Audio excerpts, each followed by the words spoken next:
नमस्कार मित्रांनो, मी डॉक्टर महेंद्र वामन. आज आपल्या शिवशंभू गोट फार्मवरून आपण तुम्हाला शेळ्यांचे सकाळचे खाद्य लाईव्ह दाखवत आहोत.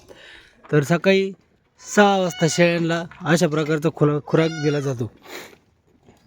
आपण पाहू शकता यामध्ये सरकी पेंड, वालीस, मका भरडा, शेंगदाणा पेंड अशा प्रकारचा खुराक आपल्या शिवशंभू गोट फार्मवरती बकऱ्यांना दिला जातो. खुराक दिल्यानंतर हे बघू शकता आपण सगळ्या बकऱ्यांना खुराक दिला जात आहे. गाभण बकऱ्या आतमध्ये ठेवून त्यांना सेपरेट खुराक द्यावा, जेणेकरून त्या बकऱ्या वेण्यासाठी एकदम उत्कृष्ट तयार राहतात. हा खुराक दिल्यानंतर आपण बकऱ्यांना सकाळी सकाळी पाणी जास्त पिण्यासाठी हा स्टॉक केलेला सुका चारा खायला देतो, जेणेकरून बकऱ्या पाणी जास्त प्रमाणात पितात. धन्यवाद.